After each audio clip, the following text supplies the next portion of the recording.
pessoa aqui dentro que começa a sua vida universitária aqui. E já tivemos a Clarinha, né, Clarinha? E já tivemos vários alunos aqui. Temos também a Rosemary Braque, que faz anos que está aqui por mim, a filha dela foi daqui, e a filha dela saiu, ela não, ela quis continuar. Até hoje ela faz há vários anos um trabalho de desenvolvimento e preservação da saúde vocal dos nossos cantores. O que mais? Eu acho que é isso. Muito obrigada. E para terminar, uma música dela chamada Cavaíra, que é uma versão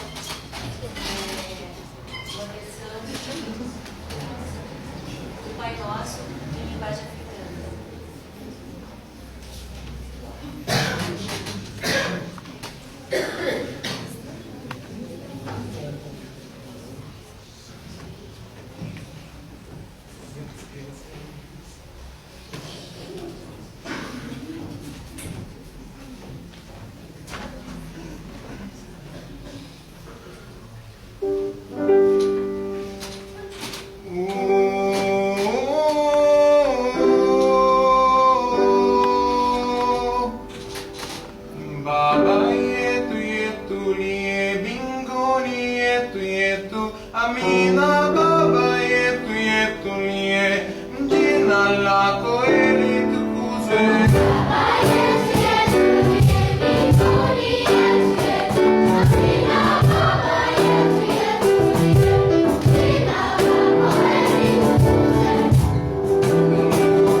Curitiba 2, da Unespar, Faculdade de Artes do Paraná.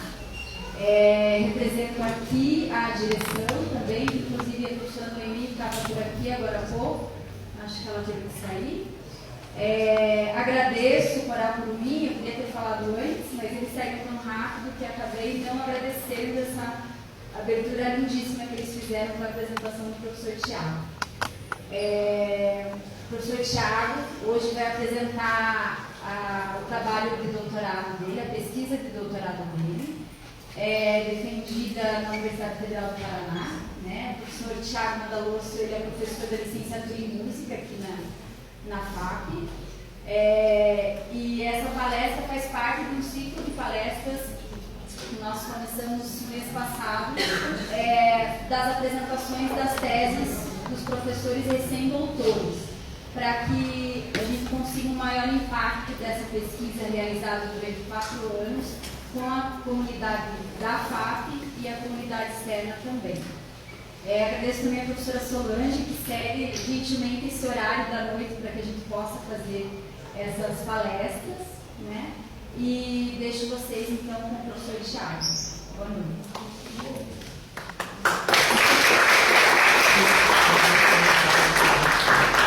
Pessoal, boa noite. Não tem nem como começar, né? Por mim, a gente já se levantava e ia embora. E depois de uma apresentação dessa, eu queria que vocês soubessem que tem ex-alunos meus da escola aqui. Então, realmente, é muito emocionante a gente ter essa possibilidade.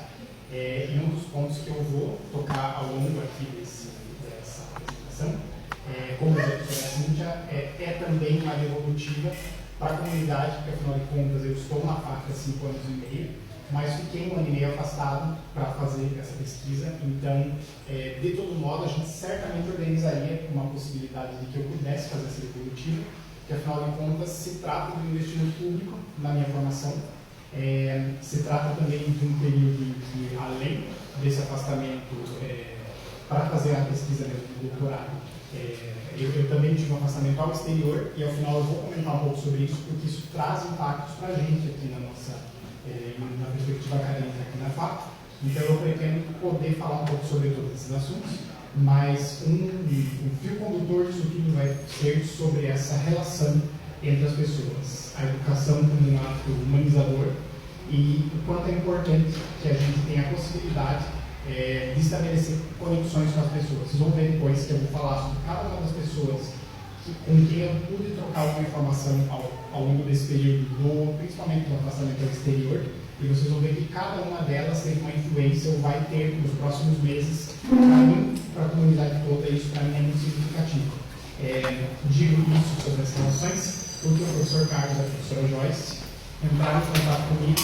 Nós só nos conhecemos pelo Facebook, apesar de que são coisas do mundo moderno, né? Não nos conhecemos pessoalmente, embora já tenhamos vários ex-alunos que hoje fazem parte do coral, e eles me perguntaram se haveria a possibilidade de eles abrirem essa palestra de hoje, como se eu fosse dizer que não é possível, né? Pelo contrário, eu acho que ficou muito ilustrativo de tudo isso, porque ela fala sobre envolvimento. E eu acho que ficou muito claro para nós, ilustrado pelas 3 canções, o quanto nós temos aqui também um exemplo de educação musical com envolvimento. Eu espero que vocês tenham gostado e eu vou certamente levar a eles esse agradecimento depois. Né?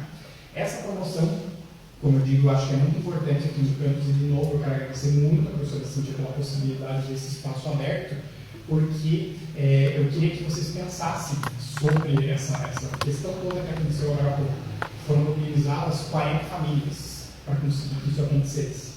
O professor Carlos veio aqui, eles estão agora ensaiando aqui o coral na sede da universidade, que é uma coisa que me deixa super feliz, ver crianças ocupando esses corredores. Isso é uma coisa extremamente importante, especialmente para mim, já que falo tanto de educação musical infantil, dos anos iniciais do ensino fundamental aqui, então para mim isso é muito fundamental. Mas eu queria que vocês vissem que tem tudo para dar errado. A nossa instituição, infelizmente, todas, né, as instituições, elas muitas vezes nos privam dessas possibilidades. E aí a gente tem uma pessoa que mobiliza 40 pessoas para vir aqui, num espaço apertado, para ensaiar e fazer isso por vocês. E eu queria que vocês percebessem que o que a professora Cíntia fez é a mesma coisa. Nós não temos sala, né, atualmente. Nós estamos com um andar todo em reforma, não em reforma ainda, né? E aí, para a gente conseguir esse espaço, para conseguir que uma fala dessa aconteça, é uma coisa absurda, vocês não acreditam. A gente, sim, para ter a possibilidade de filmar uma palestra, a gente tem que mover meio mundo. Então, é nesse sentido que eu agradeço. Eu acho que nós estamos aqui numa relação de pessoas que veem que a educação vai muito mais além.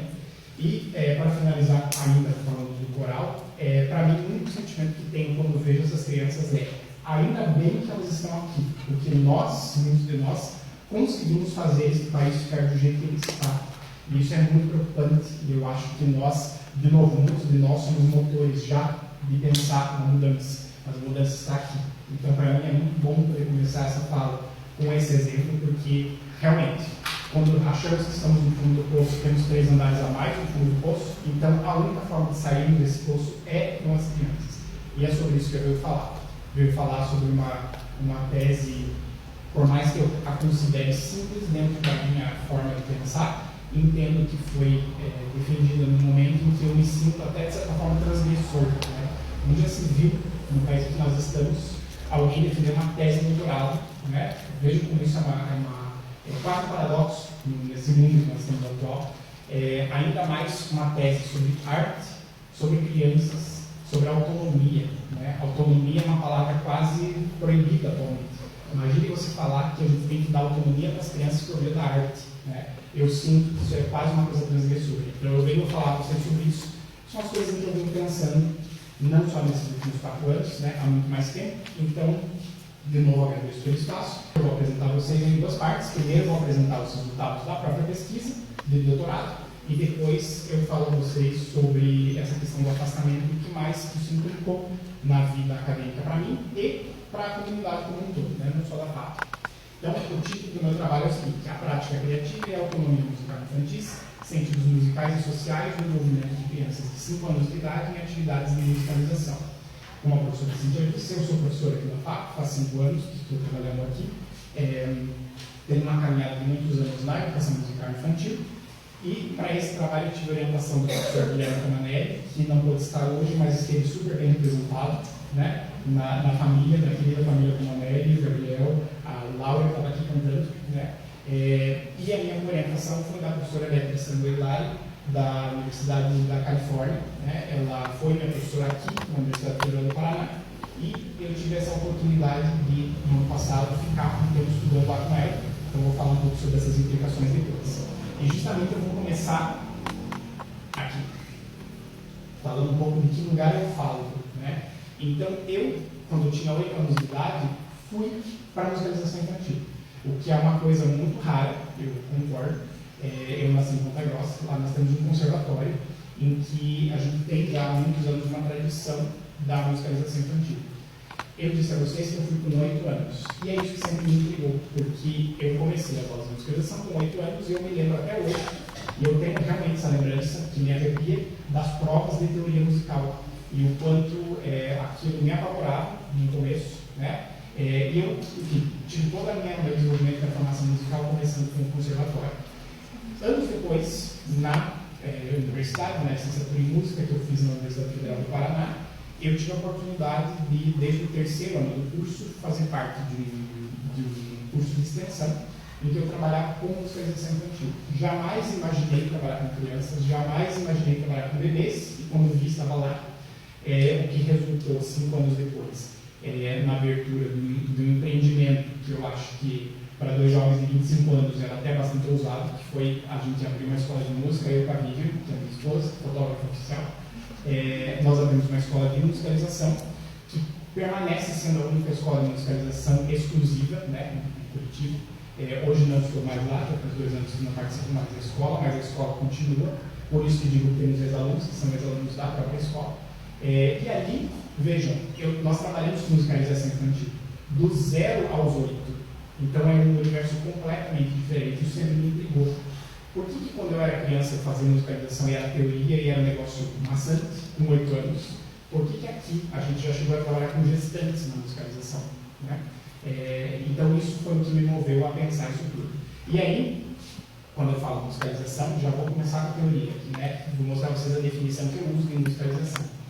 Musicalização infantil é um processo em que, com a sensibilização sonora, A criança passa a atribuir sentido aos conceitos musicais a partir de uma série de práticas ativas em que se envolve de maneiras significativas. Em outras palavras, o que é buscado na musicalização é fazer com que as crianças se tornem apaixonadas por música. É isso, mais do que outra coisa. É teórico, sim, tem todo um fundo pedagógico que é importantíssimo, que não é uma aula de recreação, pelo contrário. Mas o principal objetivo que a gente tem é de formar apaixonados por música. E essa é a ideia que eu trago então de musicalização, que não era muito o que eu vivi quando era criança, né? E o que aconteceu aqui na escola, durante esses anos todos, eu tive a oportunidade de conviver com muitas turmas, dar aula com muitas turmas de crianças, e teve uma turma que se destacou nesse ponto, na medida em que eu queria fazer essa pesquisa, porque era uma turma justamente que era considerada pelos seus professores como uma turma muito envolvida. Eles sempre falavam esse termo, essa turma é muito envolvida, nossa aula de hoje eles estavam tão envolvidos. Aí os pais falam, nossa, essas professoras são tão envolventes, nossa, essas propostas envolvem tanto as crianças. E eu falei, bom, acho que o destino está me levando a discutir o que é tal desenvolvimento. Então foi daí que veio a problemática da pesquisa, né? Então, o tema foi o envolvimento musical de crianças de 5 anos na musicalização. Já devo adiantar a vocês que uma coisa muito importante, essas crianças que tinham 5 anos e meio à época da pesquisa, foi no ano passado, quando eu coletei os dados, essas crianças tinham 5 anos e meio, mas elas faziam musicalização desde os 6 meses, em alguns casos. Então pensem vocês, imaginem nas nossas vidas, o que é você ter 5 anos de idade e fazer aula de música a 5, né? É um universo muito diferente, é uma infância muito específica, e foi essa infância que eu resolvi estudar no meu trabalho. E aí, claro, como vocês sabem, eu sempre falo para os estudantes aqui que nós somos muito acostumados a ter definições das coisas, nós somos acostumados a fazer perguntas. E no doutorado eu tentei fazer várias perguntas. Então a primeira delas foi, o lugar da educação musical infantil não é, afinal de contas, de autonomia musical? Ou será que a gente só quer formar crianças que saibam de teoria musical? A escola de música, para mim, não era um campo de estudo debaixo do meu nariz, literalmente, né? Como eu poderia, com todo esse envolvimento com a escola, depois de tantos anos, não fazer o estudo na própria escola de música? Então, isso teve uma série de questões, inclusive, obviamente, de ética na pesquisa, porque eu estava fazendo dentro do espaço familiar, mas com a vantagem de que eu havia sido professor dessas crianças, inclusive, que participaram, mas já fazia mais de 2 anos que não era professor delas. Por outro lado, isso me permitiu estar muito perto das crianças do campo de estudo, foi muito legal, porque os pais me conheciam, foi uma facilidade muito grande de fazer a pesquisa. Em terceiro, e eu sei que isso vai parecer absurdo, mas para a academia, infelizmente, não é. Eu tive que fazer essa pergunta. É possível querer observar as crianças? Em outras palavras, dá para fazer um trabalho de doutorado sério observando crianças? E como eu digo, para mim isso soa completamente absurdo essa pergunta. Mas a época em que eu comecei não soava.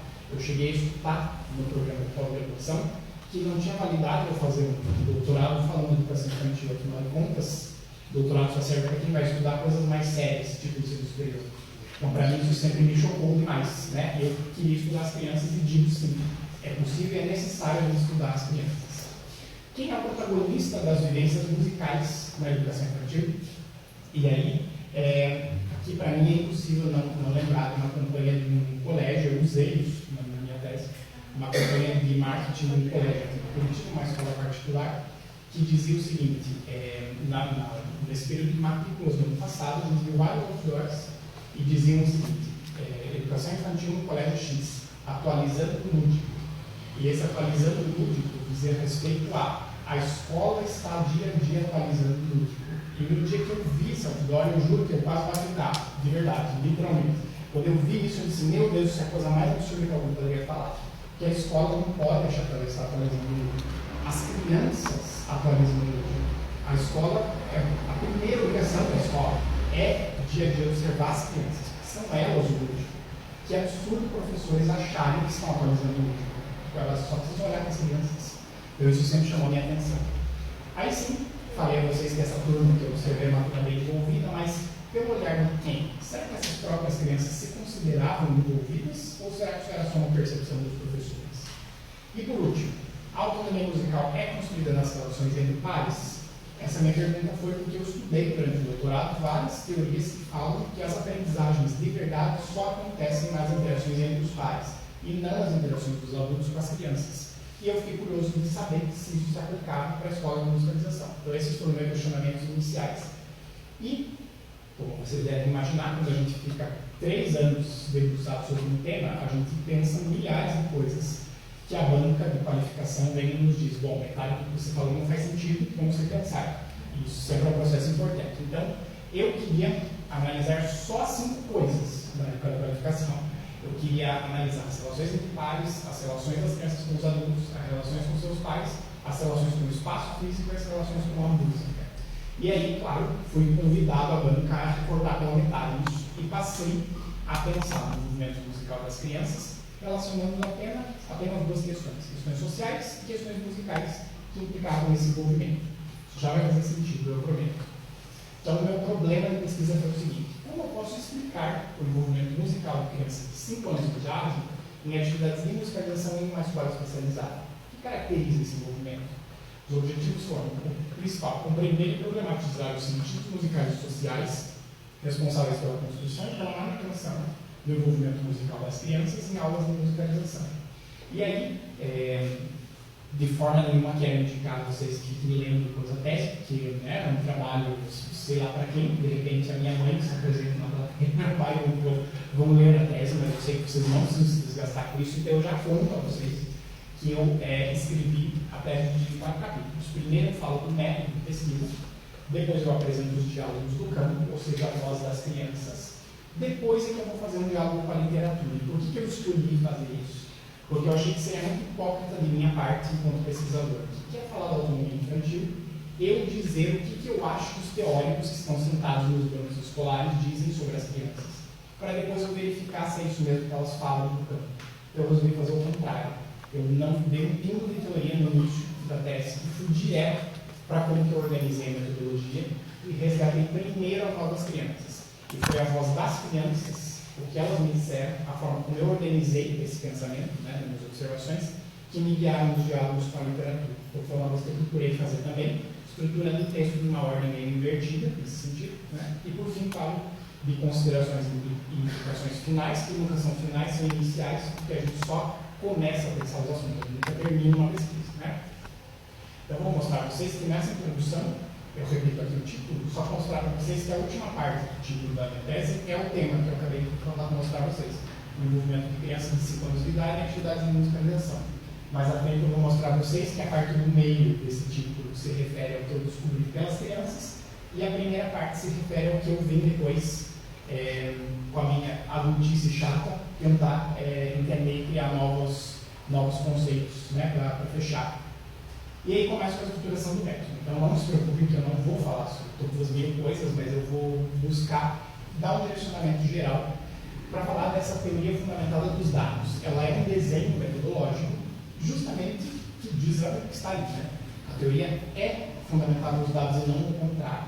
A gente não pega os dados para tentar, como um teste de uma teoria, para ver se a teoria está correta ou não. Foi isso que eu fiz. Então, é uma abordagem que tem por objetivo explicar eventos, atividades, ações e interações educacionais que ocorrem ao longo de tempo determinado, gerando uma teoria explicativa. Foi exatamente o que eu fiz. Então, eu fui atrás de observar as crianças para tentar tirar uma teoria disso. E aí, trabalhei com um estudo de caso justamente porque eu queria compreender uma determinada unidade que era uma infância, que eu já expliquei a vocês. É uma infância muito específica, de crianças de 5 anos que frequentam a escola há muito tempo, e que tem uma vivência musical maior que nós todos podemos imaginar. E aí, claro, isso permite generalizações teóricas e analíticas e não estatísticas. Então, eu sei que não estou falando aqui de algo que acontece em todos os lugares da musicalização. Eu quero trazer certas teorias ou análises que possibilitam que a gente repense a questão das crianças. Eu comecei trabalhando com, então, o que seria um olhar etnográfico. Por que eu escolhi a etnografia? Porque a ideia da etnografia é a gente, talvez vocês vão pensar naquelas reportagens da revista National Geographic, Quando a gente pensa em etnografia é nesse sentido, a gente passar um longo tempo com o nosso campo de estudos para tentar perceber os fenômenos que ali acontecem, criar teorias a partir dos fenômenos. Aqui, no meu caso, é mais do que um olhar etnográfico, é um olhar etnográfico educacional. Então, eu fui buscar um determinado ambiente em que há uma instrução, que é uma escola, E fui trabalhar com essa ideia da etnografia, porque justamente isso, eu sou o principal instrumento na pesquisa dessa. O pesquisador é o principal instrumento, porque a gente tem uma interação constante entre mim e o objeto estudado. Então, o que eu fiz foi isso, ficar um tempão com as crianças, nesse caso foi no semestre de aulas, que eu acompanhei integralmente, e tudo que acontecia na sala eu procurava registrar, para depois perceber o que isso geraria em termos de teoria. Então, eu observei as manifestações naturais das crianças no processo, por isso que digo que foi muito importante fazer uma escola de música, porque eu simplesmente sentava no canto da sala e não era uma figura esquisita das crianças, foi isso que aconteceu. Os dados descritivos transcritos visavam justamente a formulação de hipóteses, conceitos, abstrações, teorias e não a sua testagem. Eu trabalhei, portanto, com uma descrição rica desses ambientes, que já leva uma carga de interpretação, que é óbvio. Eu só tenho 2 olhos, 2 ouvidos, e foi isso que eu observei. Então, talvez outros pesquisadores pudessem tirar outras ideias a partir daquilo que estava sendo observado. E aí isso vem acompanhado por uma explicação teórica, que é uma estrutura de compreensão dos fenômenos. Por isso que a observação tem sempre essa dialética entre experiência e interpretação, numa ideia do interior e exterior dos acontecimentos, situando os contextos. E aí que eu digo mais uma vez uma defesa de por que foi legal fazer uma escola de música, porque eu conseguia muito facilmente explicar esse contexto. A ordem da aula tem uma lógica, porque isso tem a ver com a forma como a gente trabalha nessa escola. As crianças fazem o que se espera delas na estrutura da aula, porque isso faz parte da pedagogia da escola e assim por diante. E aí, claro, para mim foi um ponto muito importante, e depois um acontecimento paralelo a isso, que eu vou comentar com vocês depois, é que a minha esposa entrou num curso de doutorado no meio do meu. Hoje aqui em Santos somos, né? Além da nossa filha, que nasceu no meio do doutorado, a tese dela também está gestando nesse momento, e ela justamente faz o doutorado num programa que é de estudos da infância. E lá isso é muito claro, de que nós temos uma variedade de leituras possíveis do que as crianças fazem. Então eu não era um mero observador com os olhos. Eu estava o tempo inteiro observando as manifestações musicais das crianças, as manifestações corporais das crianças. Então a anotação no caderno de campo, como vocês podem imaginar, é uma grande bagunça, porque são muitas informações que as crianças mostraram, e aí dessas eu selecionei algumas para a minha análise. E claro, a gente avalia constantemente a metodologia ao longo do trabalho, por isso também é um ponto muito legal da teoria fundamentada dos dados. Aí já apresento a vocês o campo empírico da pesquisa. Então, a escola é a Escola de Música Livre Dourado, que é uma escola que esse ano completou 9 anos de funcionamento. É uma escola que tem 120 crianças, são organizadas atualmente em 25 turmas diferentes de musicalização, e essa turma tinha apenas crianças entre os 5,5 e os 6 anos de idade. Né? Então, essa é a organização estrutural. Hoje são um grupo de 9 professores que atuam, e eu destaco a presença da Raquel, que é uma das professoras, que é ex-aluna aqui na FAP também. Então, essa equipe bem grande que trabalha com a musicalização. E do ponto de vista pedagógico, há 3 documentos, eu digo isso de uma forma muito simples, porque justamente a ideia é que eles sejam bastante abertos, né? Pelo contrário, um documento fechado. Que é primeiro uma proposta pedagógica da escola, que basicamente é processos ativos e criativos com a musicalização, promovendo essa autonomia das crianças. Cada etapa do curso tem um descritivo curricular, então esse grupo, por exemplo, está ali, o nome do grupo era o grupo pré-instrumental, são as crianças antes dos 6 anos, em que se trabalha com aspectos de teoria e de prática que deem subsídios para eles estudarem qualquer instrumento musical ou um coro, vocal, seja lá o que for. Aqui nós temos justamente crianças como os meninos, que são filhos do Miguel e da Regina, que participaram das aulas de musicalização, participaram do grupo instrumental e hoje fazem parte do outro corpo. Então, justamente dá essa base para que eles possam seguir à frente. E o projeto musical de cada sala, que é uma proposta muito legal, cada sala é absolutamente aberta, cada turma, né? Os professores têm todas as condições de fazer um projeto que seja mais adequado para cada turma. Porque, como vocês podem imaginar, um grupo instrumental que funciona num dia, outra turma no outro dia, tem características completamente diferentes, os professores têm autonomia para esse trabalho. O rock and roll certamente foi um dos aspectos muito importantes para colaborar com esse desenvolvimento, mas foi o tema do semestre em que eu observei as aulas. Vocês vão ver que tudo nas aulas girava em torno do rock and roll e isso colaborou bastante.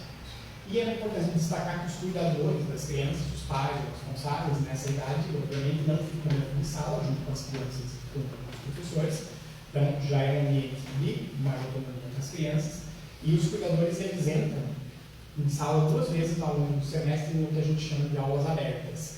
Então, na proposta da escola, a escola abre as portas para que os cuidadores vão e assistam as crianças fazerem o que elas já fazem normalmente nas aulas, numa apresentação. Vocês vão ver que eu vou falar da aula aberta depois.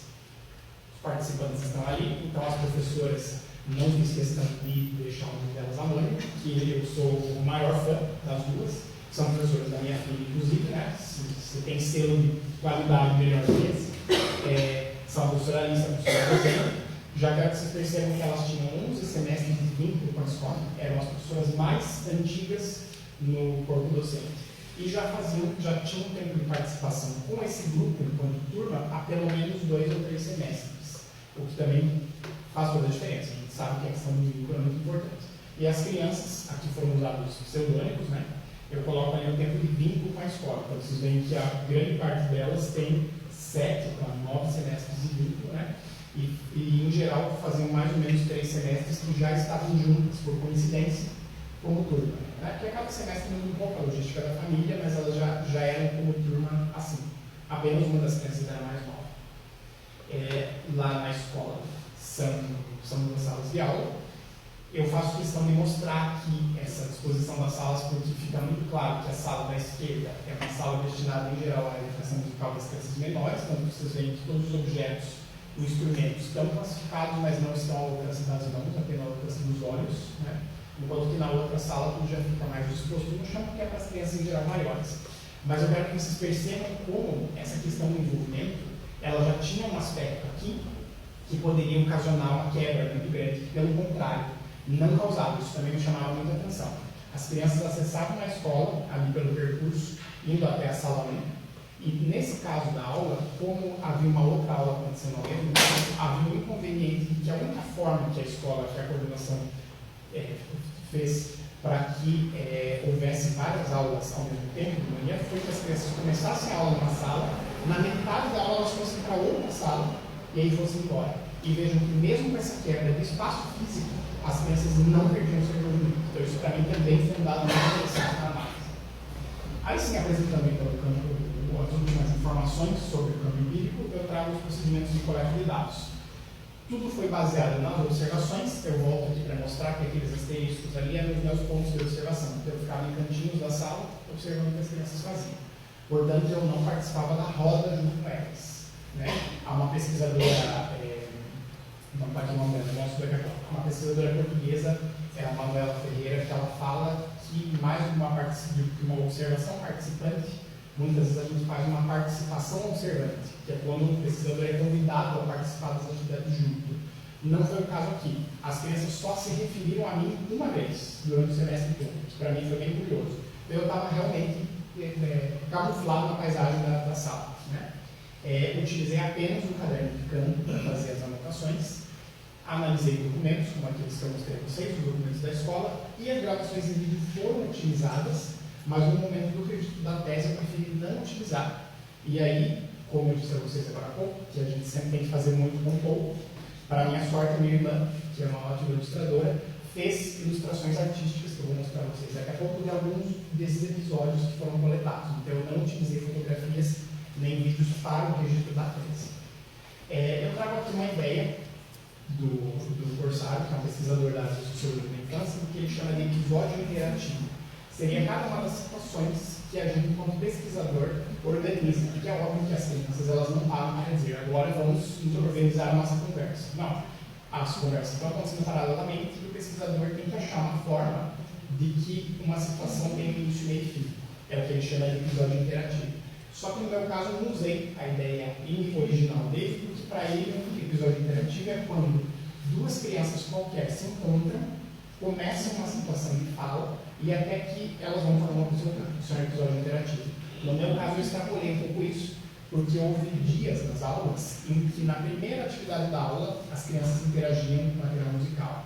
Dali a meia hora elas voltavam a trabalhar com o mesmo repertório, por exemplo, só que com xilofones, vamos dizer assim. Eu entendia que isso eram duas partes do mesmo episódio, então foi uma outra forma de organizar os episódios. E claro, a ideia de a gente estar no campus como pesquisador sempre é rehistoriar e reinterpretar. Essa ideia de rehistoriar para mim foi muito legal, que é, eu tinha as anotações de canto, e quando eu terminava a aula, eu ia transcrever essas aulas, é claro, isso passava pelo meu olhar, pelo meu filtro de pesquisador, mas eu recontava a história, então rehistoriar. Isso leva a categorias de análise. Para finalizar, antes que eu mostre as imagens a vocês, eu quero só mostrar esse modelo aqui do plano de aula, que foram outros documentos que foram utilizados, e eu fiz questão de trazer esse, que é o da aula 1, porque eu quero que vocês observem que há uma lógica na metodologia que é utilizada na escola, em uma lógica de início, meio e fim, né, que há uma sessão de saudação e aquecimento, uma sessão principal da aula, que ali no caso elas utilizaram ou pretendiam utilizar a prática vocal, jogo de copos, dança e prática com xilofones, seguida de uma leitura melódica, e a parte final da aula, que era uma audição final, que já era rock, né? Era o Hello Goodbye.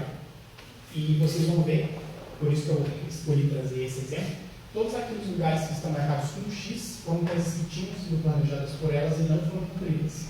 Ou seja, quando a gente vê isso, vocês vão dizer, nossa, mas as professoras são essas, né? Elas planejaram uma aula e outra, fizeram metade do que elas pretendiam e ainda trocaram o repertório. Então isso para mim é que eu enalteço como uma forma delas criarem o movimento. Elas estavam atentas ao que as crianças estavam fazendo na aula, a ponto de saber que não tinha o menor cabimento elas fazerem certas atividades. Elas tinham que insistir em outras. Né? Então já vou falar mais sobre isso. Aí sim, desses diálogos do plano empírico, eu selecionei 20 episódios, que eu então defini como um conjunto de situações com um sentido musical. Desses 20 episódios, eu pedi essa ilustração de 6 dos episódios, então eu trouxe aqui para vocês, mas com o objetivo de mostrar que eu sei que nem todo mundo talvez compreenda da mesma forma como eu o que é essa situação da musicalização. Eu quero mostrar alguns desses episódios. Já na primeira aula, vejam que legal, eles tinham feito uma atividade de percussão para iniciar a aula com um repertório de rock. Era um riff de um rock bem famoso. E aí nessa atividade, eles já foram fazendo o primeiro arranjo para xilofones. Então vocês vão ver ali, com algum detalhe, né, que os xilofones não estão com todas as lâminas, com todas as plaquetas, justamente porque já era um arranjo. Então na primeira aula eles já estavam tocando um rock and roll com um arranjo, que tinha mais de uma voz, inclusive, né? A professora tocando o violão. Esse aqui já é na aula 6, e eu faço questão de destacar isso aqui pelo seguinte: essas crianças vinham de um outro nível que se chamava iniciação musical, que é um nível de crianças entre 2,5 a 5 anos, e na iniciação musical eles têm contato com a linguagem musical, com ritmos, então as notas musicais enquanto ritmos apenas. Eles trabalham já com essas leituras, de crianças de 4, 5 anos, e eles também trabalham com diferentes formas de notação de sobe e desce, dos graves e agudos. Mas eles não trabalham com leitura de pauta. Isso é uma coisa nova. Eu quero só que vocês percebam que, quando começou esse semestre, eles nunca tinham visto uma pauta musical na vida. E aqui são os primeiros contatos. Então, na aula 6, eles estavam trabalhando com 3 notas, com Mi, Sol e o Si, e ao invés das professoras usarem só no quadro, elas puseram no chão as três linhas e fizeram um ditado. Então, já era um ditado. A professora estava tocando de piano, Mi, Sol, Si, e elas estavam brincando de ir para o lado, né, para entender esse conceito do sobe e desce da pauta. Na aula 10, esse episódio, que é a aula aberta, vocês veem ali que os pais estão literalmente apinhados no canto da sala, assistindo já o que as crianças estavam produzindo. Então, só para ressaltar que os pais são convidados a integrar esse processo, porque, afinal de contas, é um processo que envolve a família toda o tempo todo. Então, a gente teve casos aqui, por exemplo, que me chamaram muita atenção, de crianças que tinham algum instrumento em casa, então uma das meninas, por exemplo, tinha um xilofone em casa, e o pai dela escuta muitos rocks, e eles selecionaram um rock, um riff determinado, que ela tirou do ouvido em casa, e ela levou para a aula de música. E esse riff foi incorporado num arranjo ao longo do semestre. Por isso, para mim, é muito importante, porque é algo musical muito legal que a criança fez, que foi aproveitado para as aulas. Aqui é um episódio em que, ligando aquele ponto que eu falei agora há pouco da partitura, né? Falei, vocês começaram a ler as partituras. Aqui é outro ponto daquela mesma trama, né? Foi o primeiro semestre que as crianças tiveram contato com a flauta doce. Então, eles tocavam flauta doce nesse semestre. E aqui, nesse dia, um pai de uma das crianças que tocava flauta transversal foi até a aula levar para as crianças a flauta transversal para experimentação, porque eles estavam muito empolgados com a flauta doce. Então, não a presença da família.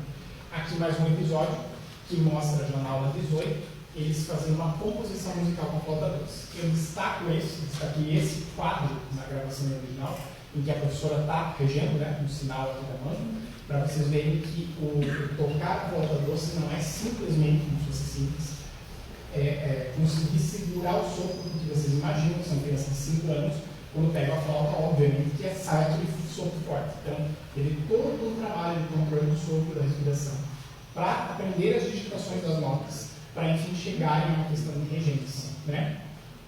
E aí, como eu digo, né, vou fechar o ciclo também naquela conversa que eu iniciei agora há pouco, do Lemmer que eu disse, eles só sabiam ler ritmos, eles aprenderam a ler partitura, eles aprenderam a tocar flauta doce, que eles nunca tinham tocado na vida. E uma das últimas aulas, eles tinham feito uma composição com flauta doce que já tinha um trabalho com dinâmica, então eles já sabiam fazer sons fortes e fracos na flauta, com a regência da professora, e eu coloco aqui que foi a partitura deles, que eles mesmos escreveram. Então é isso que eu quero que vocês observem. Para mim, isso é musicalização. As crianças saíram de um semestre em que elas não tinham esse conhecimento, escrevendo essa partitura, que é algo que eles não sabiam, tocando com intensidade. Então é um trabalho realmente muito completo, né?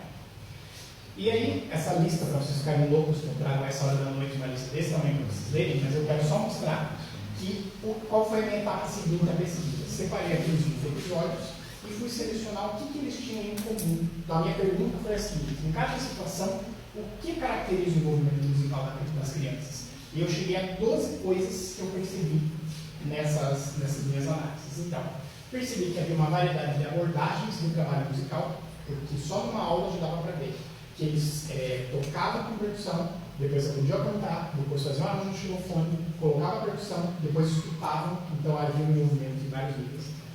A valorização da criatividade das crianças, porque as crianças ajudaram a compor os arranjos. Então eu sei que às vezes não fica muito claro só por ali, mas quando eu trago aquelas imagens, eu também queria que vocês soubessem que as professoras levaram propostas, mas os arranjos não foram elas que levaram prontos, as crianças ajudaram a construir. E elas diziam: olha, eu acho que nessa parte é melhor a gente mudar e fazer assim, isso é incorporado. Então elas valorizavam a criatividade. Elas entendiam as ordens da atividade da aula, então isso era muito legal. A gente percebeu, para mim foi muito claro ver que as crianças já sabiam o que se esperava delas em cada momento, então isso para mim também é um envolvimento. As professoras procuram novos desafios a cada instante, por isso que eu digo, deturpando completamente o planejamento inicial, mas porque percebiam que valia a pena soltar mais a corda. Pelo trabalho em grupo, porque eu entendo que quando você coloca 6 crianças de 5 anos e meio para tocar xilofone, uma bateria improvisada, percussão, cantar pelo mesmo tempo, o envolvimento é muito maior. O encantamento pelo som, porque eles realmente ficaram muito encantados quando as professoras levaram guitarra, levaram bateria, levaram um contrabaixo elétrico, levaram flauta doce, levaram a flauta transversal, então eles eram muito encantados pelo som, que eu entendo que isso também é se envolver. O respeito à expressão individual, que várias vezes, como vocês podem imaginar, as crianças também tinham dificuldades em fazer os arranjos, e em todo momento as professoras tinham bastante cuidado de conseguir envolvê-las, trabalhando calmamente com cada um até que as coisas se construíssem. Pelo próprio interesse em participar, porque afinal de contas, engajar-se em alguma coisa também é um meio de envolvimento, né? Pela orientação dos momentos de dificuldade, que eu comentei agora há pouco, pela própria exploração sonora dos instrumentos, porque eles estiveram claros, né? As professoras não foram lá levar a guitarra, quem tocou a guitarra foram as crianças, então elas puderam experimentar. A criatividade delas ao propor os arranjos e a conexão com o material musical no repertório, que ficou evidente, que como vocês podem imaginar, quem é que é uma criança de 5 anos e meio que não se envolveria com riffs de rocks famosos, né? Pelo contrário, eles saíam, e eu tenho várias cenas registradas das crianças, assim, aquela criança que é a mais introvertida da sala e que saía na recepção da escola tocando na frente de todos os pais, tão empolgada que estava em tocar o repertório de rock. Opa! E aí, a gente, quando é pesquisador, e está fazendo doutorado, está aprendendo e comete milhares de erros conceituais que depois a gente fica com vergonha. Eu vou mostrar para vocês qual foi a minha vergonha, né? Eu peguei aqueles 12 temas e dividi em 2 partes. Alguns são ações das crianças, algumas ações das adultas. Então, se vocês olharem lá de novo, por exemplo, a variedade de abordagem de trabalho musical, a valorização da criatividade, a proposta de novos desafios, tudo era as professoras promovendo o envolvimento. Mas, entender a ordem das atividades da aula, trabalhar em grupo, encantar-se pelo som, eram formas como as crianças se envolviam. E aí, um belo dia, pensei, bom, então quer dizer que eu, como pesquisador, estou falando da autonomia das crianças, estou dividindo que o envolvimento é ou dos professores ou das crianças. Será que eu não tinha que olhar isso de outra forma? né? Não estou tendo um olhar muito vertical de separar hierarquicamente. Será que eu não tive que juntar tudo isso? Então eu mudei. E aí pensei que havia um destaque no movimento nas relações que aconteciam entre as crianças, as adultas e a música, no sentido não de separação, mas de integração. Passei de um olhar então longitudinal para um transversal.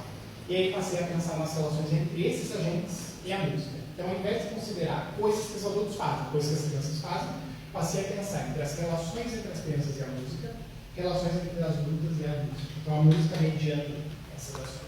E aí cheguei a esse quadro bem divertido, em que eu mostro ali para vocês os temas todos, como que eu tinha dividido antes na questão longitudinal e como que eu redividi pensando numa dimensão transversal. E aí eu inventei dois conceitos, que é o que a gente faz de tipo de pesquisa. Né? Então, quando eu digo a história da geração de teoria, é isso. Eu observei as crianças e, com o meu olhar adulto, tentando, na medida do possível, não correr o risco de falar algo que não era representativo do campo, dividir o que eu vi em dois sentidos. Passei a pensar que o envolvimento podia ser definido em dois sentidos, no sentido musical e no sentido social. Então, com essa análise de dados, de novo, vejo que isso aqui não tem nenhuma teoria, foi só o que eu vi das crianças. Claro, com o meu olhar, experiência de vários anos, né? Enfim, que o fazer musical, ele é colaborativo, e não fazer musical à parte das adultas. Eu achava que a criatividade das crianças estaria nos momentos em que as professoras davam aquele momento de folga e entre uma atividade e outra, e é ali que as crianças aprendiam. Então, nas primeiras aulas eu cheguei a ficar preocupado, porque parecia, no primeiro lugar, que as professoras não davam tempo de as crianças falarem nada, porque era o tempo inteiro de diálogo sem parar. E aí que eu me dei conta que não, pelo contrário, elas sabiam tão bem se comunicar com essas crianças que elas estavam numa parceria constante. Por isso que parece que nem tinha momentos de pausa na aula, porque um dava uma ideia, o outro trazia uma ideia, isso muito costurado, né? E aí, claro, isso se mostrou inviável pensar em ações exclusivas, seria um paradoxo, uma coerência minha na análise, separar ações de adultas e ações de crianças. E aí vieram esses dois conceitos. E isso redefiniu todo o meu trabalho, como vocês podem imaginar. Quando eu fui fazer a qualificação, que foi antes disso, a qualificação do trabalho, eu tinha 40 páginas escritas no referencial teórico, que eu deixei de lado e comecei do zero, depois que eu fui ver as crianças. Né? Então, eu entendi que o envolvimento tem um sentido musical, na medida em que as crianças se envolvem com a música, mediadas pelas adultas professoras. E há um sentido social na medida em que as crianças se envolvem com as adultas, mediadas pela música. Né? Essa foi a questão que eu tirei dessa ida ao campo. Por isso que está ali o título, né? Eu falei, não sei se o título ia voltar algumas vezes. Ele está ali, sentidos musicais e sociais, foi o que eu descobri no campo. Como vocês perceberam, eu inverti o título, né? O título ideal seria o envolvimento de crianças de 5 anos de idade em atividades de musicalização, sentidos musicais e sociais, prática ativa e autonomia. Mas eu fiz o contrário, justamente porque a minha tese foi escrita ao contrário, né? Eu comecei com o estudo de caso e depois a teoria. Então agora vamos para a última parte, que é o diálogo com a literatura. Então esse foi um mapa que eu montei. Vocês veem ali os dois conceitos, os sentidos musicais e sociais no envolvimento. E aí, com os sentidos musicais, o pessoal da graduação aqui vai ver que eu falo muito sobre esse assunto, porque realmente passei esses 4 anos falando sobre isso. Trabalhei com discussões de musicalização, de atividade e de criatividade. E do ponto de vista dos sentidos sociais, eu trabalhei 3 conceitos: o de desafios versus habilidades, o de gestão de aula de música e o de autonomia musical infantil, que eu vou falar rapidamente sobre eles. Então, nos aspectos sociais, nos aspectos musicais, eu voltei ao partir daquela ideia de musicalização. Não vou repetir, porque está lá a definição, como eu mostrei para vocês desde o início, mas eu queria mostrar o seguinte, que essa definição, eu desenvolvi para esse trabalho, mas ela carrega informação de pelo menos 5 autores diferentes ali. E um que eu queria destacar para vocês é o seguinte: vejam lá que falam em maneiras significativas. O que é uma criança se envolver com música de maneira significativa? Para mim tem um duplo sentido também. Vocês veem que tem várias coisas duplas nesse trabalho, né? Então aqui também tem um duplo sentido. Você se envolver de maneira significativa significa que as crianças, ao longo do tempo, vão tomando contato com as estruturas da música, com os conceitos de uma forma lúdica, a ponto de elas conseguirem usar essas informações para falar sobre o que elas estão fazendo. Então as crianças passam a dizer: olha, essa parte da música não está muito legal, vamos melhorar esse arranjo, aqui está muito agudo, vamos fazer mais grave. Então elas mostram que esses conceitos se tornam significativos. E também é significativo na medida em que faz sentido e, no fim, houve aprendizado. Então, isso eu também queria destacar. Quando vocês veem ali a partitura, eu queria que vocês percebessem que isso aqui não foi uma... para eles, talvez tenha aparecido só um momento de brincadeira, durante o semestre inteiro. Mas eles construíram um repertório, eles tinham coisas para apresentar e eles sabiam ler música. Então, houve aprendizado, por isso que foi significativo. E aí, claro, para quem é da educação musical, nós temos várias metodologias que a gente estuda, que são as chamadas metodologias ativas da educação musical, ou pedagogias ativas da educação musical, que é uma construção histórica. Então, eu trago aqui o Ruitak, que é um educador musical, que ele diz o seguinte: envolve-me e eu compreendo. Eu preciso, para haver compreensão, que você tem que ser envolvido. Isso me chamou a atenção, porque é bem a palavra que eu utilizo, né? Então, qual é a ideia? A ideia é que até o século XIX, nós tínhamos um universo musical que era muito tradicional, então era muito passivo, o foco era na música e não no sujeito que faz a música, etc. Aí o que aconteceu, vocês vão ver que eu falo que isso foi no século XIX, na virada para o XX isso mudou. Mas lembrem, o meu conservatório em que eu fiz aula de música, e faz poucos anos atrás, não vou dizer para vocês, né, isso foi faz pouquíssimo tempo atrás, eu tinha 8 anos, e quando eu fiz aula de musicalização, era isso, era um comunista tradicional. Então isso era do século XIX, mas não, isso aconteceu quase no século XXI, né? E aí sim, de um ponto de vista dos estudos da educação musical, a gente passou de um momento de passividade para atividade. O momento do intelectualismo ao movimento do foco no objeto música para o sujeito musical. Isso são as metodologias ativas da educação musical. É a gente aprender música fazendo música. É a educação musical que é destinada a todos, porque todos são ativos e todos podem aprender pelo lúdico. Então, esse musical, desde cedo, para todos, partindo da prática, da teoria, buscando expressividade artística múltipla, aliado ao projeto político de formação musical. Isso é pedagogia ativa em educação musical.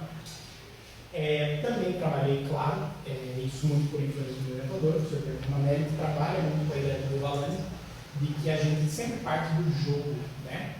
Então, o Delalande ele fala essa ideia da pedagogia do despertar. Eu citei isso como prólogo da tese, né? Que as crianças só vão trazer, vejam as crianças do corpo, elas só vão trazer um resultado dessa qualidade para a gente se elas tiverem tido, ao longo da sua primeira infância, um sólido apetite musical. Se elas tiverem sido estimuladas a criação de um sólido apetite musical. Era isso que eu buscava, pensar o que é esse sólido apetite musical. Isso deu lá de fato, né? A educação musical é o desenvolvimento dessa atitude lúdica que existe dentro das crianças, que é a fonte do jogo musical. Então ele usa essa palavra jogo. Inclusive ele fala uma coisa que eu acho muito bonita, que é a seguinte: quando nós nos tornamos adultos, nós perdemos tudo da nossa infância, infelizmente, no nosso mundo. Mas a música, ela é uma quebra disso, porque a música é a única coisa que nos faz jogar igual a gente jogava quando a gente tinha 3 anos de idade. Então a música é a falha no sistema, é a falha na matriz. A música nos faz jogar e jogar-se na música, que é justamente essa ideia que está ali embaixo, né? Jogar com a música é também jogar-se. Então, trabalha-se com liberdade, com atividade, com criatividade. Mas aí, esses pedagogos, apesar disso, e aí eu também vou voltar a pensar na musicalização, quando eu era criança, tudo que a gente tocava eram arranjos prontos. E quem trazia? Os professores. Então, a gente não tinha espaço para criatividade. Então, que criatividade é essa? Na verdade, falta espaço para a gente jogar-se com a música.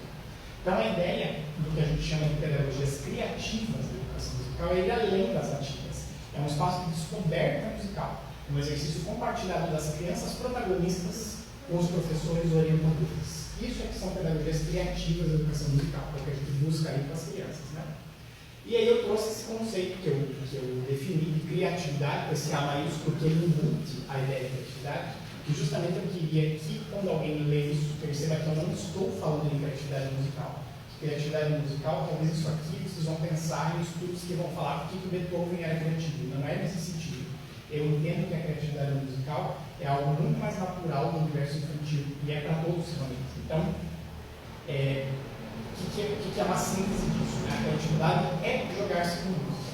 Ela parte de um contato de livre investigação e exploração sonora, que é o que as crianças, que as professoras propunham para elas, deixavam elas interagindo livremente com a música. Depois, passa por um processo de produção, de construção musical na execução, na escutativa e na criação, foram elas que fizeram os arranjos, né, repetindo, e chega a análise pelo próprio registro gráfico do desenvolvimento do senso crítico. Vejam que para crianças de 5 anos parece bastante ambicioso, né? Mas foi exatamente o que aconteceu. Essas crianças não só tiveram contato com livros de exploração sonora, construíram os arranjos, criaram músicas em conjunto, mas elas também desenvolveram um ouvido crítico. A gente escutou elas dizerem: nossa, o nosso arranjo ficou muito legal, ele é mais legal do que a gravação da banda X. E isso é muito importante para as crianças, né? Então vejam lá que a criatividade, apesar de parecer que é uma coisa só das crianças, ela envolve também uma troca social, porque há crianças protagonistas orientadas por professores. Então isso tem que a gente destacar. E aí vamos para os aspectos sociais. E aí veio a grande confusão na minha cabeça, porque eu disse a vocês que eu tinha todo um referencial teórico pensado na sociologia da infância, que foi a grande área que eu descobri nesses últimos anos, e me estimulou a pesquisar bastante. O problema talvez seja que eu não tinha o quanto esse, por estar numa escola de música, em que há claramente um processo de instrução, a relação que acontece com as adultas era muito importante.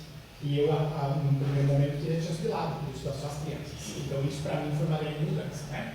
De todo modo, eu trouxe algum referencial da sociologia da infância na medida em que autores como Sarnento, o próprio Corsaro, falam que nós temos muitas infâncias. Infâncias têm que ser pensadas no plural. Isso me levou, inclusive, a pensar que uma das coisas que faz com que as professoras tivessem um envolvimento tão grande com as é porque eu tinha que pensar nas infâncias delas também. Elas também eram professoras que tinham tido uma infância específica, cuidando agora dessa infância X que está lá com essas crianças. Então, são muitas infâncias envolvidas, né? E entende-se aqui na sociologia que a criança é um ser biopsicossocial. Ela é um componente da cultura e da sociedade. Então, é uma valorização da infância, que eu vou chegar daqui a pouquinho no conceito de autonomia, justamente por causa disso. Então, o Sarnento traz essa ideia das culturas da infância, em que um dos pontos-chave é a ludicidade. A ludicidade é a condição de aprendizagem da sociabilidade, representada no brinquedo e no brincar, como construções genuínas das crianças. E, claro, o Corsaro entende que as atividades e formas culturais da infância têm tanto um processo criativo quanto reprodutivo, porque as crianças, no seu brincar, basicamente o que elas fazem é reproduzir modos de ação dos adultos. Só que elas não fazem propriado, elas têm um processo interpretativo disso. Por isso que ele chama de processo criativo e reprodutivo. Ele fala justamente dessa ideia que é uma reprodução, mas é uma reprodução criativa. Né? Passando disso, aí vamos para a psicologia, porque eu não tinha como não falar da psicologia. No próprio programa de pós-graduação em música da Universidade Federal do Paraná, a gente tem uma linha muito grande de trabalho com psicologia, e eu acabei caindo nisso também aqui no trabalho, que é esse ponto de pensar a balança entre os desafios e habilidades, entre os desafios que os professores propõem e as habilidades que as crianças têm a desenvolver ou, né, já desenvolvidas, que tem a ver com a questão da motivação. A gente sabe que para qualquer tipo de aprendizado acontecer, é necessário que haja motivação, né? E aí a motivação está ligada a isso. Vocês sabem que tem autores como Csikszentmihalyi ou a própria professora Rosane Cardoso de Araújo, que trabalha essa ideia de envolvimento e do estado de fluir. Então eu trouxe também chamado estado de fluxo, mas hoje em dia é mais traduzido como estado de fluir, que os músicos aqui da plateia não vão deixar de pensar que é o que acontece quando a gente toca um instrumento musical. E você começa a tocar, e quando você vê, passou 2 horas, não foi no banheiro, não comeu, não fez nada, perdeu todos os compromissos, porque parece que passou só 10 minutos. Então isso é o estado de fluir, a gente deixa as ideias ir embora. E aqui eu percebo um pouco isso nessas aulas. Para vocês imaginarem que crianças de 5 anos não ficam concentradas por 1h40 gratuitamente. Né? Elas ficavam aqui concentradas porque elas estavam, de alguma forma, no estado de fluxo. E trago, claro, né, apesar de já ter trabalhado muito com o Vygotsky, voltou de novo para a pesquisa do Vygotsky, quando ele fala desse conceito da zona de desenvolvimento iminente. Por que eu trouxe iminente e não zona de desenvolvimento proximal? Talvez alguns de vocês já tenham ouvido falar desse conceito de zona de desenvolvimento proximal.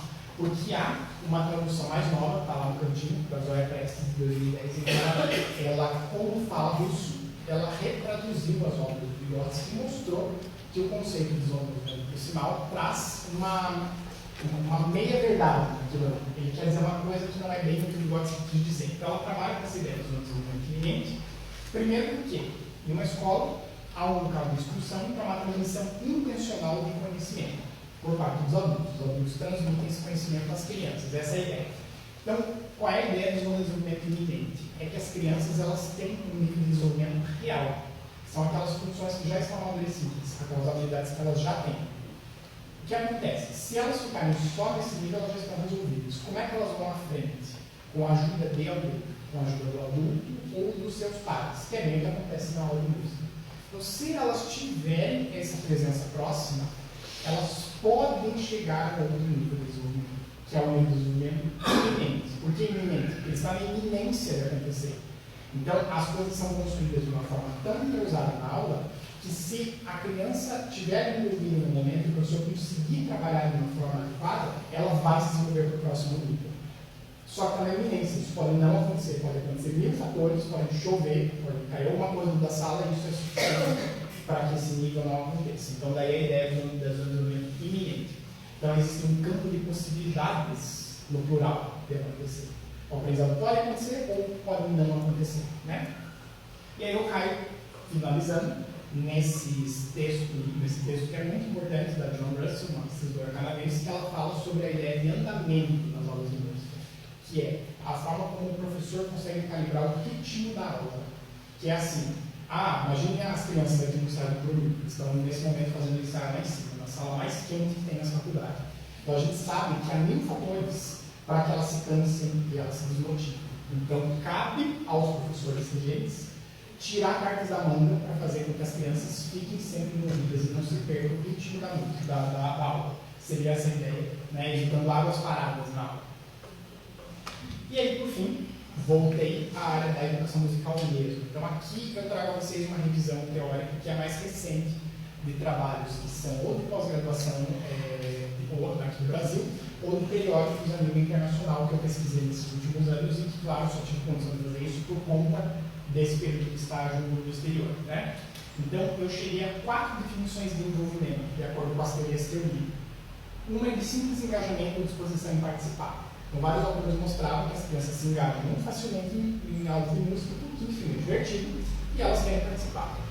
Uma segunda definição é a própria natureza da atividade musical infantil, que vejam que fazer música enquanto a gente é criança é uma coisa natural de fazer para a criança. Então, já é uma coisa envolvente, né? No terceiro, aí sim vamos começar a pensar pelo adulto. Várias pesquisas falam que o adulto é interlocutor daquilo que acontece com as crianças. Então, o envolvimento, para mim, também está ligado a isso. É o adulto que é aquele que vai envolver as crianças, como dizia o Delalande.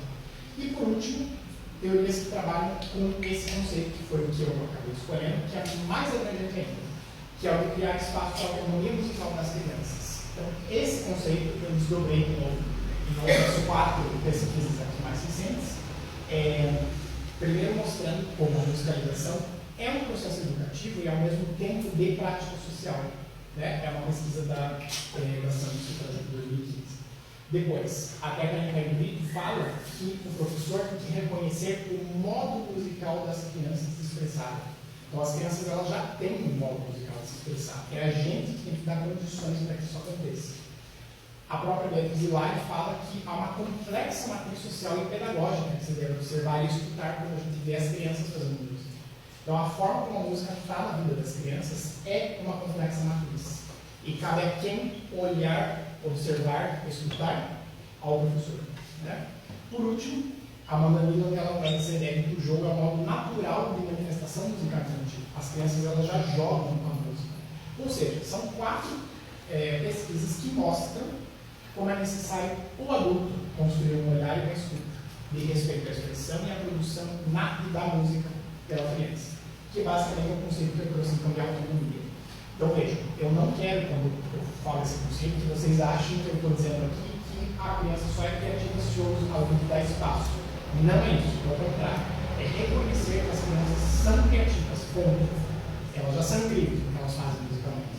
O que acontece é que nós precisamos ampliar o nosso olhar para fomentar isso, né? Então, aí o quadrinho que eu fiz sobre a autonomia musical, pensando que a gente tem uma construção social que começa com possibilidade, abertura para a possibilidade de exploração, manifestação, liberdade e ludicidade, que leva ao conceito de respeito, convivência e colaboração, e que, por fim, estabelece um campo de possibilidades de desenvolvimento a partir de desafios que sejam gratificantes. Então as crianças só vão aprender se isso acontecer. Por isso que é social, mas ao mesmo tempo é musical, porque essa construção só acontece no contato das crianças com a música. E aí, eu tinha então, depois de tudo isso, né, até aqui eu já termino a parte teórica. Quando eu comecei a tese, eu tinha essa definição de envolvimento. É um jogo definido pelo prazer e pela qualidade da interação criativa das crianças a partir da música, a partir das relações entre seus pares e com os alunos, em um ambiente desafiador e de respeito à sua autonomia. Essa era a definição inicial que eu tinha. Depois de ter observado as crianças, voltado ao campo, eu cheguei a essa nova definição. O envolvimento é uma atitude do adulto ao compreender, dialogar, respeitar a autonomia e a função musical da criança, valorizando e impulsionando sua maneira de relação com o sonoro e musical a partir da troca, da construção de sentidos, reconhecendo sua autonomia na produção de bens, valores e significados, em maneiras próprias e originais de contribuir com as práticas, com o jogo musical, o que, em última análise, leva à aprendizagem musical. Coisa de gente que passa 4 anos estudando, né? Porque vejo que se no começo eu tomava no senso comum a definição, essa aula é muito envolvente, essas crianças são muito envolvidas. Então aqui uma breve definição do que eu passei a entender que era esse envolvimento das crianças. E está aí, para terminar, o título, para mostrar para vocês que a prática criativa e a autonomia são os conceitos que vieram da teoria e que estão ali no título da tese. Então, quais são as considerações e implicações? Eu adoro as ilustrações do Escher, né? E claro que isso aí ia acabar entrando em algum momento aqui. Vocês conhecem essas imagens, que é o que a gente chama a cinta de módulos, né? É justamente aquela figura geométrica que vocês veem que não há um dentro e um fora, né? Como a gente vê na figura ali do Escher. O que é dentro também é fora, é tudo uma coisa só. Então comecei a pensar, quando eu falava de criatividade, de autonomia, de sentidos sociais e musicais do movimento, na prática, será que isso não era tudo parte do mesmo processo? Ou era um paradoxo, né? Então, se a gente, quando começa uma pesquisa, a gente analisa o nosso conceito, o nosso contexto, para analisar, a gente faz uma segmentação analítica, que foi o que eu fiz, né? Eu mostrei para vocês lá, que eu vi as crianças e pensei, bom, tem ações do lado musical, tem ações no sentido social. Eu segmentei. Só que isso tudo é parte de um processo só. Então, no fim de uma pesquisa, a gente sempre faz uma união teórica, que é isso que eu vou propor agora. Então, a minha ideia é que criatividade e autonomia musical são dois conceitos que entrelaçam aspectos musicais e aspectos sociais. É tudo parte do mesmo processo. São dois lados da mesma moeda, né? Então, a criatividade e a autonomia musical são conceitos entrelaçados, que, por sua vez, entrelaçam modos de explicados segundo sentidos musicais e sociais, nessa construção musical conjunta de crianças e professores, que leva a dois resultados. Muito claramente, a aprendizagem musical e o envolvimento musical, que eu já passei a chamar de paixão, que para mim é isso. Ficou muito claro nesse semestre, em que eu observei que as crianças se tornaram cada vez mais apaixonadas pelo que elas estão fazendo. E aí, passei a pensar então em envolvimentos, no plural também na musicalização, na medida em que essas relações entre música, alunos e crianças são permeadas pela criatividade e a autonomia musical. Quais são as implicações disso tudo então? A compreensão do envolvimento musical das crianças é fruto de um olhar transversal, em que a música ganha papel de destaque enquanto crianças e professores jogam-se nela ou por ela. E a musicalização, por fim, vai muito além de uma metodologia de ensino, no sentido da instrução e da técnica, pois ela parte, em primeiro lugar, da constituição de um olhar do professor em relação às crianças, tendo-as como criativas agentes de construção do seu mundo musical, a ponto de nos surpreender com a qualidade e a complexidade das suas produções. Então, isso é estudar o movimento delas. E aí, como fim, é claro que eu ia trazer minha filha, né? Se tinha alguma dúvida de que a minha filha estaria presente na tese. Eu queria dizer a vocês que terminar uma tese como essa, para mim, foi muito legal. Em primeiro lugar, como eu digo, porque estando a gente na situação em que nós estamos, principalmente no nosso país, eu realmente acho que é muito legal poder dizer a vocês isso, que as crianças elas fazem muito, que nós precisamos abrir os nossos olhos e os nossos ouvidos para o que elas fazem, porque construir a autonomia é a base para que a gente forme seres humanos, né? Então, por isso que defendo literalmente essa ideia da autonomia das crianças. E eu trouxe essa foto porque, como vocês sabem, né, aquelas coisas do destino, a Helena ela gosta muito da Biblioteca Pública do Paraná. E durante 2 anos, que a gente ia lá quase toda semana, eu nunca tinha percebido que tinha um mural desse tamanho, 3 metros de altura, com essa frase do Marcos Rosa, que eu só vi na última semana que eu estava fazendo a tese. E é uma citação dele, do Dante Torres, em que ele diz: porque a cabeça da gente é uma só, e as coisas que há que estão para ver são de mais muitas, muito maiores diferentes. E a gente tem que necessitar de aumentar a cabeça para o total. E eu achei isso muito bonito, porque eu queria dizer a vocês que o fato de eu ter tido a oportunidade, durante esses meses, ficar na sala de aula com as crianças, certamente de alguma forma me fez me aproximar um pouco mais do total. E eu acho que só as crianças aí poderiam fazer isso, né? Então aqui eu encerro essa parte da apresentação da tese, que foi isso. Ela foi dividida em agosto. Eu até depois tenho uma foto para mostrar para vocês, falo dos professores que participaram da banca, e foi o fim desse processo. Então agora, quais são as implicações que isso tem para frente, né? Atualmente eu já tenho trabalhado com essa metodologia da etnografia, que já faz parte de um projeto de pesquisa que continua aqui na faculdade. Então isso para mim foi um dos primeiros ganhos que a gente tem nesse sentido. Mas aí eu resolvi trazer uma sessão final, que prometo que seria em breve nesse sentido, que eu vou falar dos afastamentos e todos os impactos da pesquisa e na vida acadêmica, fazendo então esse retorno à comunidade, que para mim esse investimento é muito importante, né? Como eu digo, eu fui orientado pela professora Beatriz Lai, na Universidade do Sul da Califórnia, de Los Angeles. E aí vou contar muito rapidamente, inclusive trazendo fotografias, porque é realmente um retrato desses anos, para você saber o que eu fiz nesse tempo que estive fora, né? Então, de maio a junho de 2018, eu acompanhei uma disciplina desse curso de doutorado lá deles, que chamava Teaching and Learning Children, nesse programa então, de verão da Universidade da Califórnia.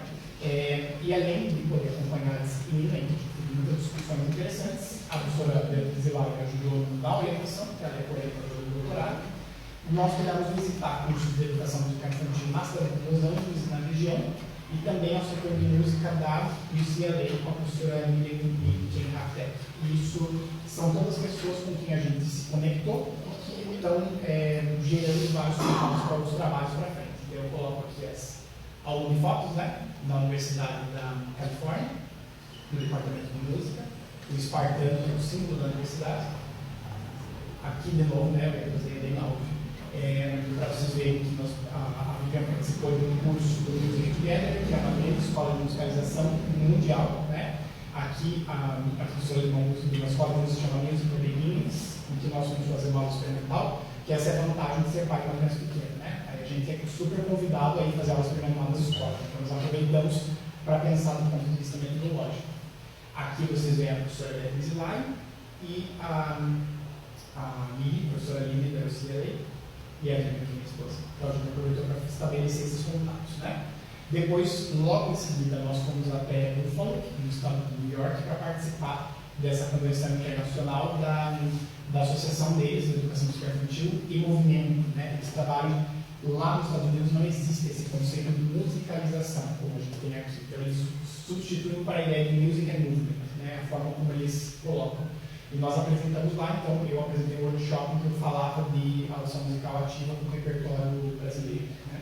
E fizemos uma visita ao setor de música dessa universidade com a professora Carrie Venzoli, que é justamente a pessoa com a qual nós estamos estabelecendo agora já, eu já falei aqui com a professora Gisele Nuck, que é do Escritório de Relações Internacionais, nós estamos estabelecendo um convênio com essa universidade na pessoa da professora Carrie, para que a gente tenha a mobilidade dela e de nós, possivelmente, para atuar nos congressos ou mesmo dos estudantes, né? Então é algo que ainda vai render para a gente. Então vocês têm umas fotos da nossa participação no congresso, né? Nos cursos. E aí a professora Kerry que aparece ali. Depois eu fiz questão de trazer toda essa parte para vocês, porque para mim o principal aspecto que trouxe, e eu fico bem feliz de poder dizer isso publicamente, é que eu fui convidado para integrar o corpo editorial dessa revista, que é a International Journal of Early Childhood, que é a principal revista do mundo hoje na área de educação musical infantil, que nasceu neste ano, o primeiro número dela nasceu agora em julho, e foi justamente por estar nos Estados Unidos, ter relação com as pessoas nesses congressos, que eu fui convidado a fazer parte disso. E foi muito legal que aqui na FAP eu já fiz uma divulgação bem grande e nós já tivemos inclusive artigos que foram de pessoas daqui submetidos para a revista. Isso é muito importante, porque a professora Beatriz Lai, uma das coisas que ela insiste no Brasil faz muitas coisas interessantes, que o mundo inteiro gostaria de ler, mas ninguém publica em inglês e as pessoas não ficam sabendo. Então, isso foi já coloco aqui para vocês, bem marqueteiramente, o endereço ali, para que vocês acessem esse site do GitMac. Já como eu digo na primeira edição, a primeira edição foi lançada em julho e está disponível inteira para baixar os artigos gratuitamente. Depois eu penso que é fácil, certamente vamos fazer tudo para a biblioteca por essa base de dados, né? Para ter esse acesso, depois eu vou colocar de novo, tá?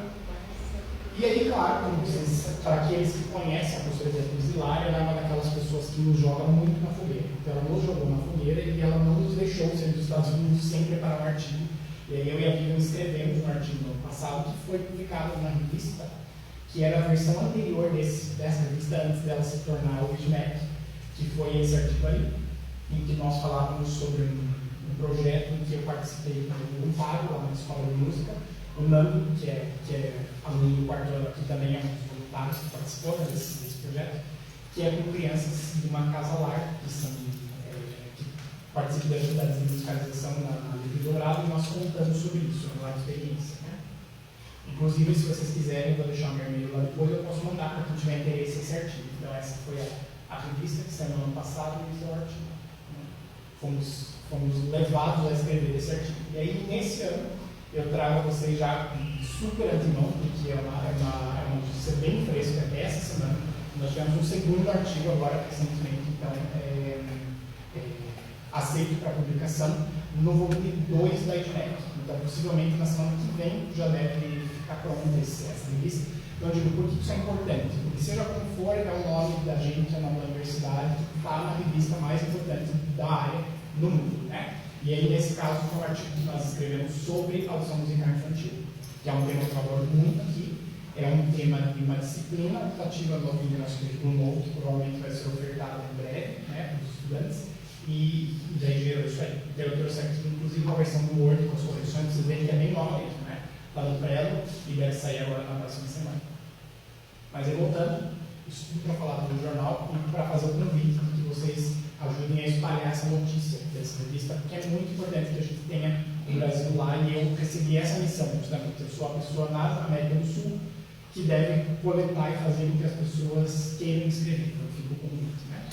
Como uma última parte da nossa viagem, a gente entrou em contato com a professora Laura Custodeiro, que é da Universidade de New York, e que é essa professora ali, e aí ela está em todos, vocês podem ver, né?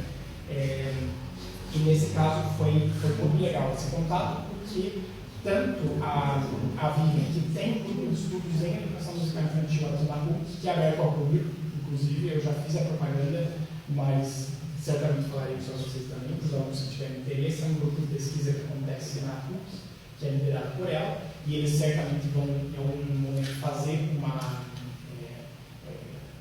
trazer esse estudo da professora Nova para o contexto do curitibano, mas além disso ela acabou também me fazendo um convite para a revisão de um importante livro que vai acontecer daqui a uns meses. Então, são esses contatos que eu digo que são importantes. Estar lá e poder jantar com a pessoa é muito importante, porque é daí que vem esses convites e o nome da universidade acaba indo para aparecer muito mais, né? E, por fim, no final do afastamento da capacitação, nós também fizemos uma viagem a Portugal, que foi agora nesse ano, antes da gente fez. Em primeiro lugar, nós tivemos a oportunidade de fazer oficinas de prática musical para crianças de 3 anos e crianças de 6 anos em 2 escolas na cidade de Braga. Vamos dar aqui uma foto das crianças, para ter esse momento de visita técnica das escolas e tudo mais.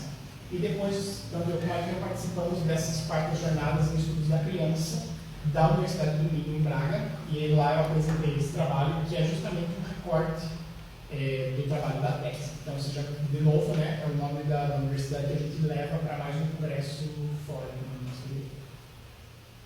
E por último, né, a apresentação do doutorado, então eu tive na banca a professora Rosane Carlos de Araújo, a professora Marinela Magaranelli, que é da área de educação, aqui na Federal do Paraná, o professor Guilherme Romanelli, que foi meu orientador, que é pai desses 2 monitores aqui. E além deles participaram o professor Ricardo Freire, que é da Universidade de Brasília, e a própria professora Beatriz Hilária, em videoconferência, né? Então, de novo, deixo a vocês aqui o endereço da revista. Reafirmo que eu só quis fazer essa apresentação, porque isso é parte do nosso compromisso, né? A partir do momento que fui liberado pela universidade para me afastar durante esse ano e meio e poder fazer a pesquisa. E nesse ponto eu quero fazer um agradecimento. Vou fazer para a professora Solange, que é minha colega do colegial, que está aqui presente, porque foi um ano e meio que eu deixei as atividades aqui para poder me dedicar só à pesquisa. E depois ainda teve justamente esses 2 afastamentos ao exterior, que embora não tenham tido uma vírgula de financiamento público, né, por nossa conta, nesse período todo de afastamento aqui fora, mas também é um procedimento muito importante, que tem que ser oficializado em várias instâncias dentro da universidade. Então, é uma diapositiva pública também que eu gostaria de fazer, para mostrar que esse investimento que foi feito, nessa minha possibilidade de ir para lá, já resultou em vários frutos. Eu espero que nos próximos meses continue dessa forma, né? Então, aí sim, com isso, eu quero agradecer muito a presença de vocês. Fico muito feliz de conhecer várias pessoas de várias épocas, de vários lugares diferentes aqui na plateia, que me deixa muito feliz. Espero que vocês tenham gostado, com certeza, da apresentação que teve no começo, que eu acho que foi muito ilustrativa de tudo isso que eu falei. E, de novo, agradeço à professora Cíntia pela abertura do espaço. E, claro, não sei qual é o procedimento, mas se vocês tiverem algum comentário, alguma dúvida para fazer, eu fico à disposição. De novo, obrigado pela atenção. Até altas horas da noite.